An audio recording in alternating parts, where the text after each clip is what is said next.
अस्सलाम वालेकुम जी। आज मैं आपको सिखा रही हूँ जनाब आलू और गोश्त बनाना। ये मुझे मेरी बहुत ही प्यारी बहन है, उन्होंने रिक्वेस्ट की है कि मैं ख़ास तौर पे उनके लिए बनाऊँ।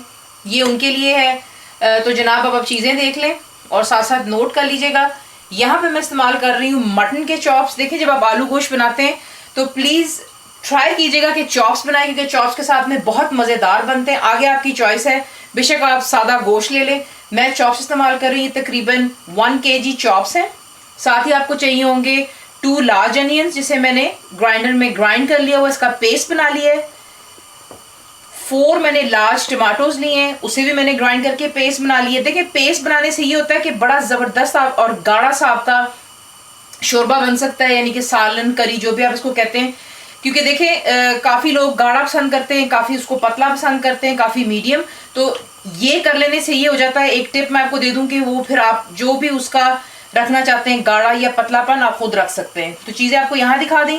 साथ ही आपको चाहिएगा तकरीबन 1 कप ऑफ योगर्ट यानी कि दही, जिंजर एंड गार्लिक पेस्ट यानी कि अदरक लहसुन का पेस्ट 2 टेबलस्पून, हल्दी यानी कि turmeric powder 1 teaspoon, coriander powder यानी कि धनिया पाउडर 1 टीस्पून भरकर, एंड आई मीन हीप्ड, जीरा पाउडर यानी क्यूमिन पाउडर 1 टीस्पून, दोबारा हीप्ड चाहिए आपको। मेरा होममेड गरम मसाला आपको चाहिए होगा 1.5 teaspoon, salt 2 teaspoon, red chilli powder heaped again 1 teaspoon, 4 से 5 अदद हरी मिर्चें। ये सूखी मेथी है, ड्राइड फेनुग्रीक लीव्स आपको इजीली डब्बों में मिल जाती है, about 2 टेबलस्पून। इससे आप यकीन जाने एंड में जब आप इसको गार्निश करेंगे और इसको डालेंगे तो इतना इसका जो है जायका और खुशबू पूरे घर में होती है। ज़रूर ट्राई कीजिएगा, ये मेरा अपना तरीका है। साथ ही आपको चंद ड्राइड स्पाइसेस चाहिए होंगे। 1 अदद आपको चाहिए दालचीनी की stick, cinnamon stick, 1 teaspoon of ज़ीरा, दैट्स क्यूमिन सीड्स, हरी इलायची जो होती है, ग्रीन कार्डमम्स 4 से 5 अदद, ब्लैक पेपर 4 से 8 अदद कर लीजिएगा यानी कि साबुत काली मिर्चें, लौंग यानी कि क्लोव्स 4 से 8 अदद, 2 अदद मोटी इलायची हैं, और पोटैटोज आपको चाहिए। आलू देखें, आपकी मर्जी, आपने ज़्यादा या कम करने।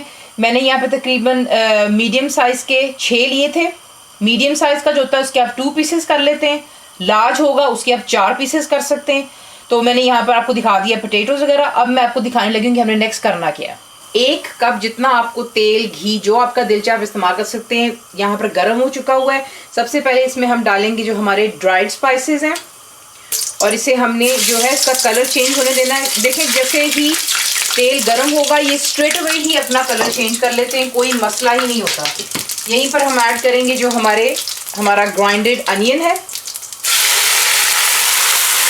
अनियन डालने के बाद यहाँ पर हम ऐड करेंगे जिंजर एंड गार्लिक पेस्ट जो है, और फ्लेम अभी तक हाई है, और इसे हमने सिर्फ हल्का सा जो है तकरीबन 5 मिनट दे दें, ज़रा अच्छी तरह ये भून जाएगा।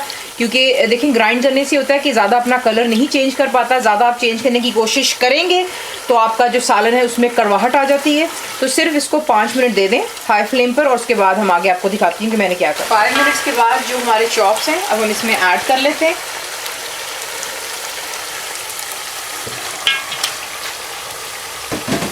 ऐड करने के बाद, जैसे मैं हमेशा आपको कहती हूँ, यहाँ पे हम इसको कुक नहीं कर रहे हैं, हमने सिर्फ इसको अच्छी तरह भूनना है कि इसका कलर जो है अच्छी तरह चेंज हो जाए। फिलहाल देख रहे हैं ये पिंकिश है, इसका ज़रा कलर चेंज हो जाना चाहिए, और फ्लेम अभी भी हाई पर है।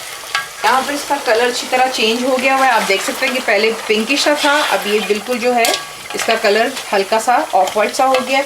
यहीं पर अब हम ऐड करेंगे जो हमारे तमाम मसाले हैं, दैट्स हल्दी यानी कि टर्मरिक पाउडर डाल दिया मैंने, रेड चिली पाउडर यानी कि लाल मिर्चें, कोरिएंडर पाउडर यानी कि धनिया पाउडर, ज़ीरा powder that's cumin powder, salt यानी कि नमक। देखिए, मैं आपको हमेशा यहाँ पर आपको हमेशा कहती हूँ कि आप अपने टेस्ट के मुताबिक नमक और मिर्चें भी ऐड कर सकते हैं। यहाँ पर ये डालकर इसको आप अच्छी तरह पहले मिक्स कर लेंगे। देख लें, अभी भी फ्लेम शुरू से लेकर अभी तक हाई पर मैंने रखी हुई है, तो जस्ट मिक्स इट वेल।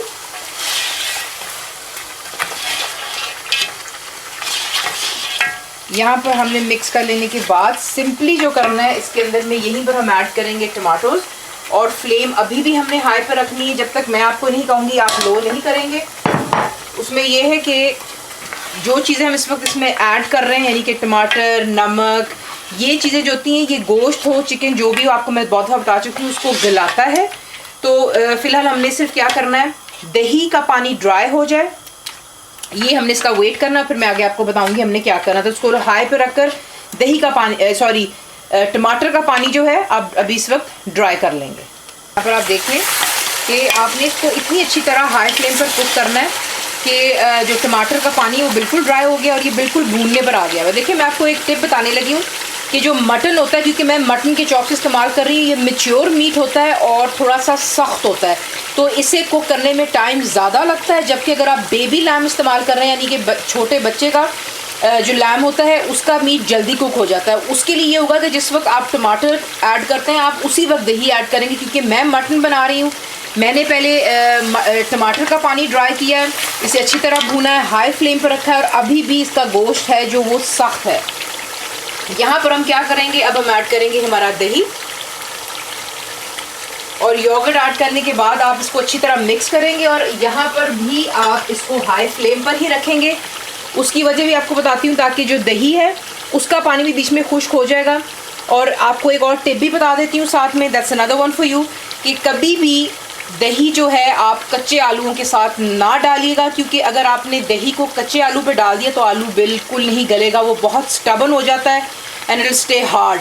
तो जब भी आपने आलू पकाने हो तो मेक श्योर कीजिएगा कि दही पहले डाल लें, या फिर पहले आप अपने आलू को गला लें और उसके बाद दही ऐड करें। एनीवे, यहाँ पर मैंने अब दही डाल ली है, इसको अच्छी तरह मिक्स करें और हाई फ्लेम पर मैं इसे भी ड्राई करूँगी। याद रखिएगा, मैं आपको बार बार बता रही हूँ कि मैं मटन की चॉप्स बना रही हूँ, ये टाइम लेता है पकने में, इसलिए मैं इसको अच्छी तरह पहले गिलावट की तरफ लेके आ रही हूँ। तो आप देख सकते हैं कि दही का पानी भी अच्छी तरह खुश्क हो गया है, तेल भी आपको नज़र आ रहा है कि oozing out from the sides. तो यहाँ पर अभी भी फ्लेम जो है मैंने हाई पर ही रखी हुई। अब मैं क्या करूँगी, यहाँ पर मैं ऐड करूँगी पानी। पानी मैं ऐड कर रही हूँ तकरीबन 4 से 5 कप, ये आप देख लें। पानी अच्छी तरह मैंने डाल लिया हुआ है। अब मैं इसको क्या करूँगी, जैसा मैं आपको हमेशा कहती हूँ कि जैसे ही इसमें बॉइलिंग स्टार्ट हो जाएगी, यानी कि जोश आएगा, स्टार्ट्स बॉइलिंग, इसको कवर कर दें, लो टू मीडियम पे रखकर। मटन पक रहा है इसलिए आप इसको 20 से 25 मिनट देंगे, और अंटिल आपका मीट जो है अच्छी तरह सॉफ्ट हो जाए, क्योंकि अभी भी ये थोड़ा सा सख्त है। और आपको पता है जब खा रहे हो बोटी वगैरह गोश्त तो वो अच्छा नहीं लगता, अगर आपको उसको बहुत चू करना पड़े वो इंसान को टर्न ऑफ कर देता है। तो ये है कि सारा जायका तो होता ही मैच्योर, ये जो बकरे का गोश्त होता है। बहरहाल इसे अब आप जोश आने दें, कवर कर लें, लो टू मीडियम पर रखकर 20 से 25 मिनट के लिए आप कुक करेंगे, और until your meat is done. यहाँ पर आप देख लें कि 20 से 25 मिनट के बाद आपके चॉप्स जो हैं ये यहाँ पर डन हो चुके हैं बहुत अच्छी तरीके से। अब हमने क्या करना है, यहाँ पर लाकर अब हम ऐड करेंगे जो हमारे पोटैटोज़ हैं, यानी कि आलू, और इसको अच्छी तरह पहले आप मिक्स कर लें। मिक्स कर लेने के बाद यहाँ पर हमने पानी ऐड करना है कि हमने कितना इसका जो है करी रखना है, यानी कि शोरबा आपको कितना गाढ़ा या पतला चाहिए वो आपकी मर्ज़ी पे। मैं यहाँ पे ऐड करूँगी सिर्फ 3 कप जितना पानी।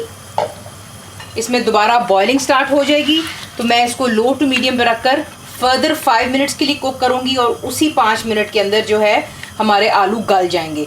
तो देखें पानी डालने के बाद दोबारा काम डाउन हो गया। जैसे इसमें बॉयल आएगा कवर कीजिए, लो टू मीडियम पे रखें, 5 मिनट्स टू 6 मिनट्स दे दीजिएगा। आलू आपके गल जाते हैं तो फिर मैं आगे आपको दिखाऊंगी हमने क्या करना है। जनाब यहाँ पर आपके 5 से 6 मिनट बाद पोटैटोज़ भी गल चुके हैं, गोश्त मटन का भी परफेक्टली हो चुका हुआ है। फ्लेम मैंने हाई पे कर ली है। यहाँ पर हम जो ऐड करेंगे वो है कसूरी मेथी, ज़रा हाथों के साथ मसल के डालिएगा और फ्लेम हाई रहने दें, और इसको ज़रा 2 से 3 उबाले आने दें, यानी कि ज़रा बॉइलिंग हो जाए इसकी। और ये आपका तैयार है। इसको फिर हम डिश आउट करेंगे। ये मैंने गरम मसाला डाला होममेड। देखिए बीच में प्लीज़ नमक ज़रूर चेक कीजिएगा और मिर्चें, क्योंकि जैसे ही शोरबा बनता है यानी कि करी बनती है तो नमक कम हो जाता है। और आलू डालने से मैं आपको एक और बात बताऊं कि आलू भी काफ़ी हद तक सॉल्ट को अब्जॉर्ब कर लेता है, उसको जज़ब कर लेता है अपने अंदर, तो नमक ज़रूर ऐड कर लीजिएगा, वरना शोरबे का मज़ा नहीं आता अगर वो फीका हो। हरी मिर्चें डालें, 2 से 3 मिनट दें, बॉइलिंग इसको हो जाने दें अच्छी तरह, बबल्स इसको यूं ही गरम गरम जो है फिर हम दोबारा डिश आउट करते हैं। यहाँ पर ये जो है हमारा आलू गोश्त तैयार है। तो जनाब ये रहा आपका आलू गोश्त, ज़रूर ट्राई कीजिएगा, बताइए आपको कैसा लगा, दुआओं में याद रखें, and thank you for watching the video.